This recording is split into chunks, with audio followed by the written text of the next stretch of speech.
Hello and welcome to FadeIn, Carnegie Screenwriters' look at the film industry in Pittsburgh. Today we're talking with two people from Steeltown, McBride-Tackett, who is Program Director. Welcome, Marianne. Thank you. And one of Steeltown's real teens, Wright. Welcome, Violet. Thanks. Sure. So Marianne, I'm going to start with you. Tell us a little bit about Steeltown. Okay, so Steeltown is a nonprofit. We're a 501c3. We've been in Pittsburgh for about 17 years now.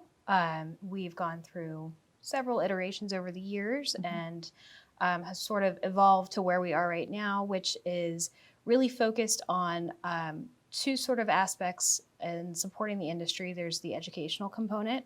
So we have students that come to us as part of our Steeltown Film Academy, where we educate them on film production and teach them film production related skills. We do that in the classroom in various schools in the Pittsburgh area, and then we also host those students at our location, which is in the South Side. Once students graduate through that program, then they're eligible to join us as interns. So they will work on other projects that we're working on, client-based work, as well as creative projects that other students are leading. And are those teenagers, high school students? Yeah, those are high school students. Okay. Yeah, so we start at the high school level. And then from the internship program, once they get through that, they can graduate into being a paid position with us at Steeltown. That's our paid apprenticeship level. And so those students are working on client-based work, and then they're also working on their own creative content that they make for our web series called The Real Teens. And they use your Steeltown equipment and go out and make this? Yeah. So they do all of that work once they become interns and are in paid positions happens out of our location in Southside. So we have a studio space there and an office space that they're able to utilize. So they do this all under the guidance of our teaching artists. So currently we have 8 teaching artists on staff with us, and they're various professionals in their own right throughout the industry. So we have teaching artists who are indie filmmakers, we have editors, we have voiceover actors, we have sort of a really nice wide range of personalities and skills. And then the other side of it is our indie film community. And that's where our filmmakers that are adults that are working in the industry are part of that group. And we do what we can to support them as individual artists and their work. So once our students move through our pathway in the educational side, then they just cross over and then they join our indie community as well. So you've actually seen your students then working out in the community as professional filmmakers? Yeah, we're just getting to the point with the educational side where we're seeing our students who are now graduating through the program and becoming working filmmakers. So through our relationships and collaborations with some of the other indie filmmakers in the area, we're able to also provide supplemental opportunities for our students. So we've had a lot of indie filmmakers, especially recently, that have come to us and said, we would love to have your students intern for us, or we can offer them a paid PA position, or we need some extra hands on our shoot this weekend. Who do you have that you could send to us? So that it's really a nice sort of symbiotic relationship where we're just, we're helping them, they're helping to support our teens. And then those connections and relationships are building there too. So it's also networking sort of ahead of the game, ahead of the curve for the student filmmakers that we have that are coming through. And then do the students come back to you and I don't know, bring what they've learned back to the program, or they've graduated, they've moved on, they're out in the world? Well, kind of a mix of those things. Like I said, we're just sort of getting to the point where we are starting to have a lot of students that have worked through the program that are now adults.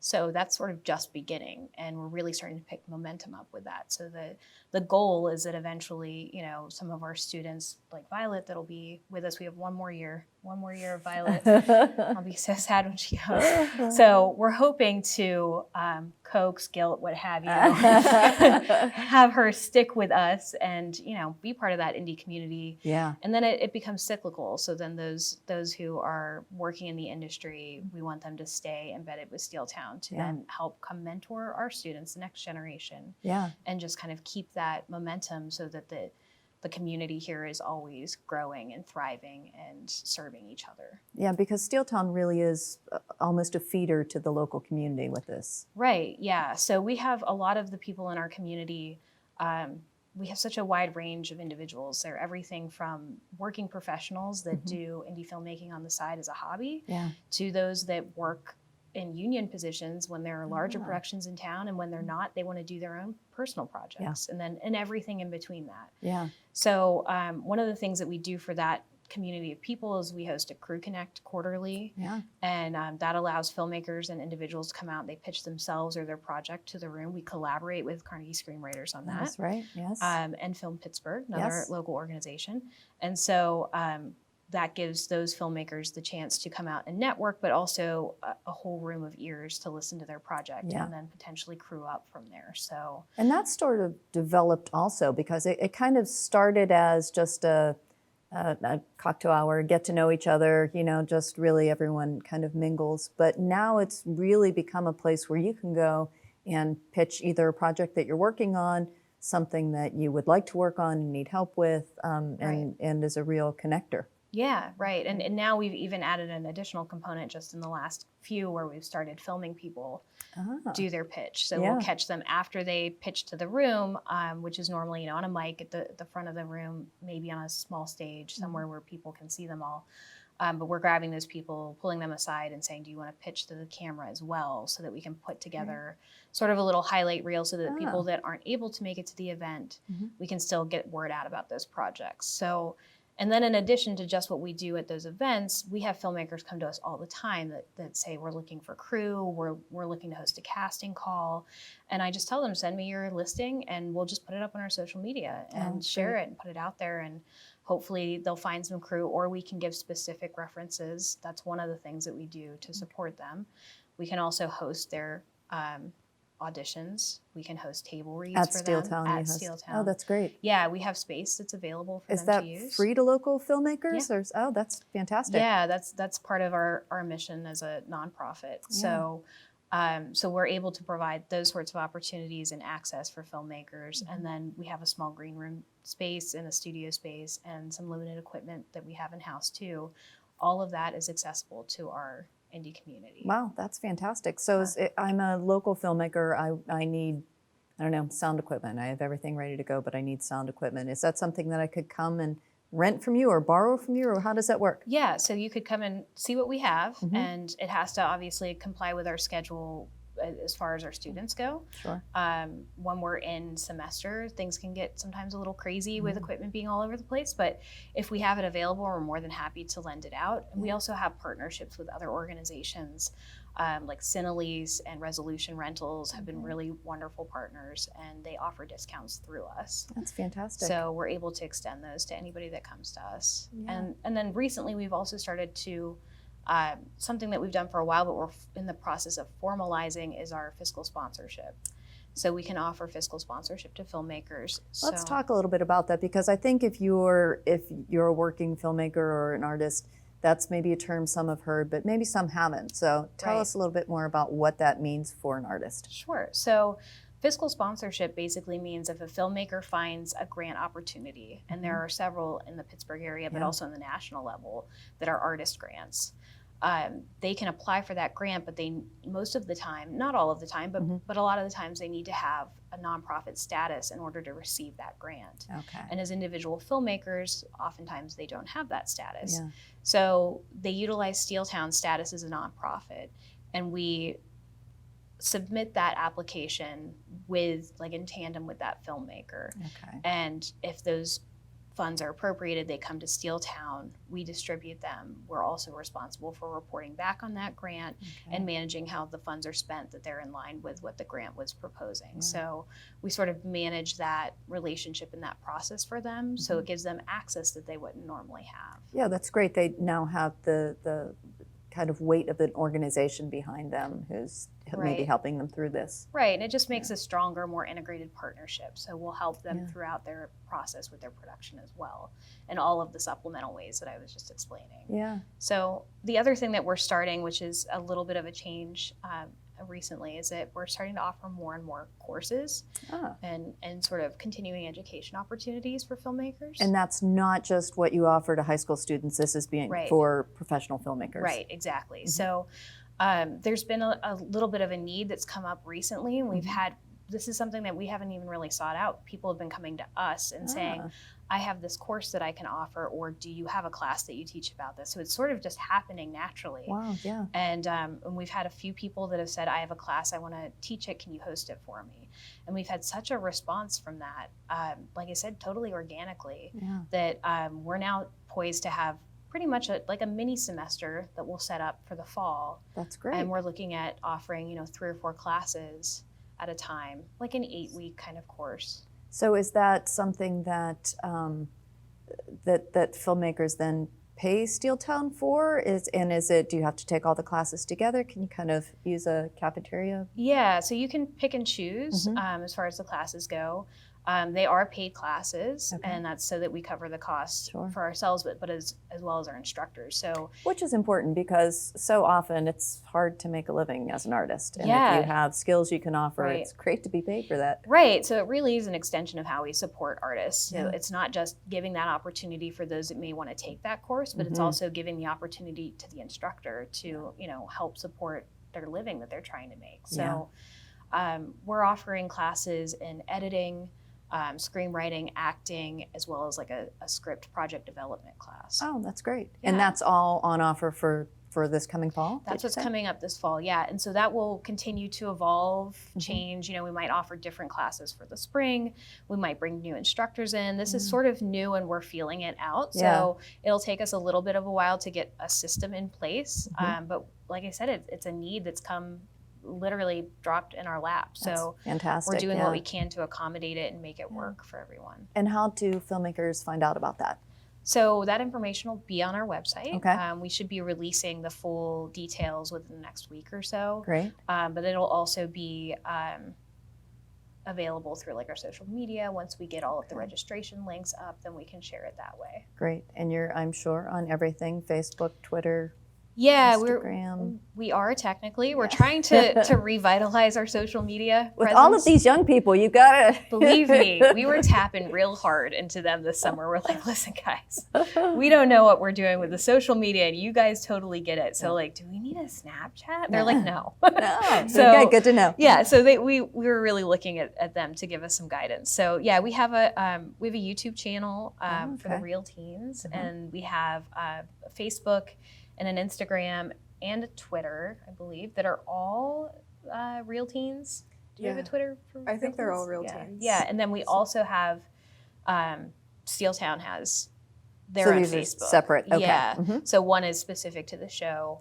The other one is specific to the organization. So obviously we share back and forth. There's a lot of overlap. I'm but sure, yeah. The best channel for us is Facebook as far as Steeltown goes. We post most frequently there. Meaning that's where you get the most interest from people, or that's, what do you mean by the best?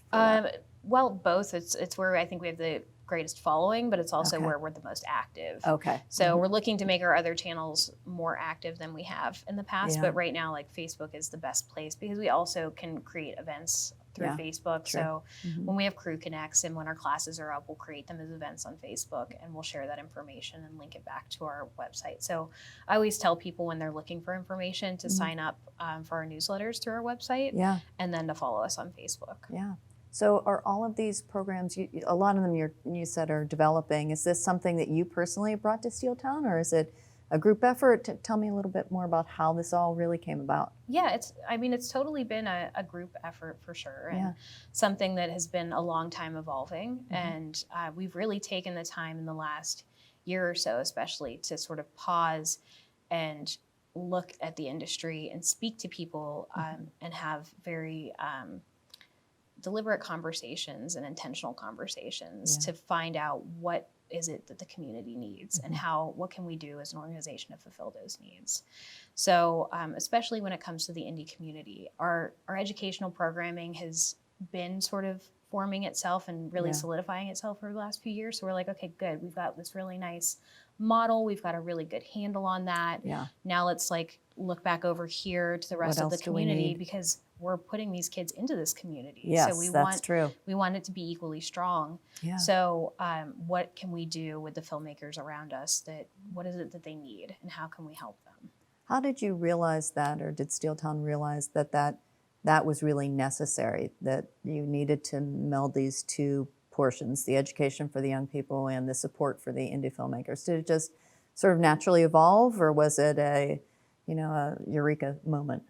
Yeah, I think it was a natural, gradual evolution, especially as, like I was saying, as our filmmakers, student filmmakers are now getting to they're growing up. Yeah. We have this, we're starting to have real classes of people that have made it all the way through our program. How long has that been? When did the education component really start? I think it was about 5 years ago. Okay, yeah. Yeah, so, and it's been, it started one way and then it changed and then it, sort of grew into what it is now. Yeah.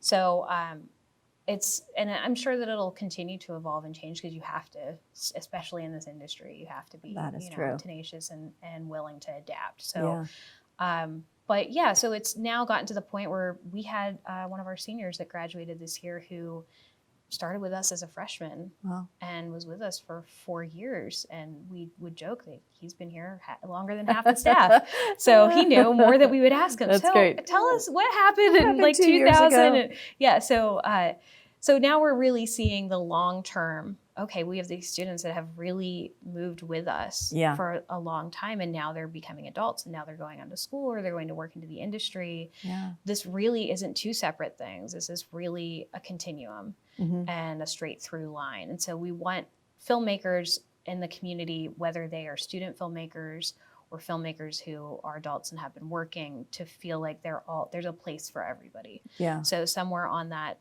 pathway, somewhere they can work themselves in. So, and more as our educational program has grown, our indie filmmakers, unsolicited, are coming to us and saying, how can we help your students? Wow, that's terrific. Yeah. Because there is so much talent here in Pittsburgh. I think I say that every episode, I swear, but it's true. There is so much talent here. There are writers, editors, cinematographers, you name it, really any position in the industry. There are really talented people here in Pittsburgh. And it's great that they're able to come to you and to help to give back and to connect through that as well, because that's also really important, is the connection for indie filmmakers to connect with each other, not just to teach the students. Right, absolutely. I mean, this industry is built on networking. It absolutely is. Yeah, absolutely. And do you find that has come out of the Crew Connect, or is that really just one more evolution of Steeltown? It's the networking. Obviously, the Crew Connects have helped with that, and I think that they've been around for long enough that now we're in every facet. We're getting history behind us, and that's just helping. Our foundation is that much more solid. Yeah. And it's that much stronger. So, I think that now it's like the Crew Connect is a given. So many people in the community know about it. We have people telling other people, do you know? If you don't, you should go to this. I personally have recommended it. So, and we appreciate that. We little really plug do. for myself there. Yeah. How many of them are there? We do 4 a year. Okay. So every quarter. Every quarter. Yeah. So we had the last one in June. So we should have another one coming up in September, I believe. Yeah. So yeah. Great. Yeah. And are those they're not all in the same place. They're sort of all over town, right? Yeah, we've bounced around a little bit. So we've kind of decided, okay, let's find a place that's good. Let's stick there for a little while until it stops feeling fresh, and then maybe move on from there. So we were doing them in the Strip District for a while. Now we've been at Couch Brewery over in Highland Park. We've been there for the last couple, and I think we're going to stay there for the next couple. They've been a really great host and partner for us. Yeah. So and we've also had really deliberate conversations. You were part of one of our conversations. I'm sure I was. I always give my 2 cents. Yeah, we hosted a series of roundtables. This was probably about a year and a half, 2 years ago. Yeah, I think it was. Yeah. And wow, maybe closer to 2 years ago now. So we hosted roundtables that were focused on underrepresented groups of the industry. So we had one on African Americans, people of color, LGBTQ+, women, and people with disabilities. Yeah. And each one had people gathered around the table that reflected that. We also had the same people reflected behind the camera. That's fantastic. That part I think is so important because it's no good if you're just talking about it, but actually helping people to putting do the work. your money where your mouth is. Yeah. So Absolutely. So we had those conversations, and it was amazing when we looked back at the footage and we realized that everybody was saying the same things. Everybody needed the same thing. So this really was, I think, a turning point for the organization where it made us pause and say, wait, we need to stop and listen because people are talking to us and telling us what they need. So we need to just open our ears and make it happen. Yeah. And we just kept hearing, we need networking opportunities. We need, we need to mentor each other. Yeah. So there were all of these things. We're like, okay, so how do we do that? And how do we keep this conversation going? And how do we keep listening to filmmakers and what their needs are beyond, these tables? Yeah, absolutely. Yeah, because you can talk about it all day long, right? Right. But unless you actually do it, nobody really is helped or gains anything. Right. So. Right. Yeah. Do you think that, or maybe there is already a connection with Steeltown and the bigger, I say bigger, but the more commercial union projects that come into town? So we have, the Mr. Rogers movie. There's there's at least 2 series shooting right now. Right. Is that something that Steeltown is involved with or would get involved with, or is that really just a whole separate thing? Well, I always tell people, especially those that might not be familiar or part of the industry, that the independent film industry and then the major studio industry are completely separate from each other, but totally parallel. So they're just 2 industries on these 2 separate tracks running at the same time. Yeah.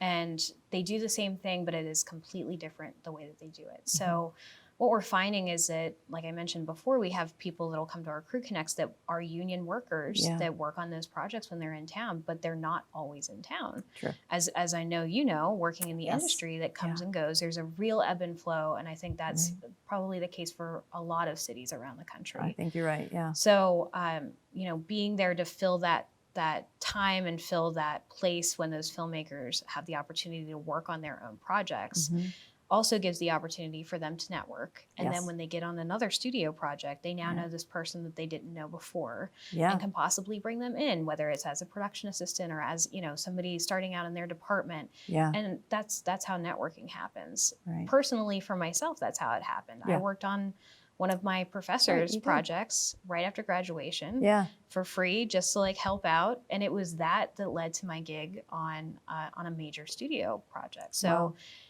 so they're not one and the same, but you can't avoid the overlap. Again, it's all connections, the connecting. And that's really what Steeltown does, is just thread all of these together for Pittsburgh. Right, yeah. And we try to stay in touch as best we can when there are large projects. Sometimes they come to us. A lot of times they don't. Yeah. When there was the project Gone that shot here, Kim Moses, who's the executive producer on that project, was very collaborative with Steeltown, and Violet was a part of that. Yeah. She really wanted to give the opportunity, especially for our young women, to let them know this is what you can do, and invited us to the set. And all of our young ladies got to come and check it out and that's great. See what they did and go to a working, television set. And it was an amazing opportunity. That's so sometimes fantastic. we get super lucky. Yeah, well, we have made those connections with those people, and they want to come back and also give a hand. Right. Yeah. Yeah, and I think we have talked around Violet long enough. Oh, yeah, I really feel like we should include you in our conversation because you are here representing the real teens, and I did want to talk about that as well because that's a core program for Steeltown. And, so I do, before we start talking to Violet, let's watch a clip of the real teens, and this is, do you know what this one is, the first one? Is it an intro? So we have the season 3 trailer. Okay. Which dropped in the spring. Okay. And it is available on YouTube. All right, let's see the season 3 trailer from the Real Teens.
So, all right, so how did you find out about Real Teens? I had a friend, Doria Fosseretta, who just graduated this year from Steeltown, who was talking to me about her job. And I was like, wow, I want to do that because, you know, growing up, I always loved movies, but I had no clue, like, what I wanted to do or anything. Yeah. So I interned for a summer going into my sophomore year, and I, like, after that, that was it. Like, Wow. that's just You fell in love. been, yeah. Marianne, how can other students get involved? Well, our fall semester is just about to launch as far as enrollment goes. So we are always looking for new schools to join as well. So any students out there that are in a high school that would like to have Steeltown be a part of it, you know, bug your principal. I don't know. That's the best way to get us Do there. teachers come to you and say, we want this program, or principals? Or? It goes both ways. Okay. So sometimes it's us reaching out. Sometimes we'll come to them to do, we've done like professional development workshops for teachers as well as like one-day workshops. We've done like career days for students. So sometimes we get kind of our foot in the door that way and start a relationship, and it builds from there.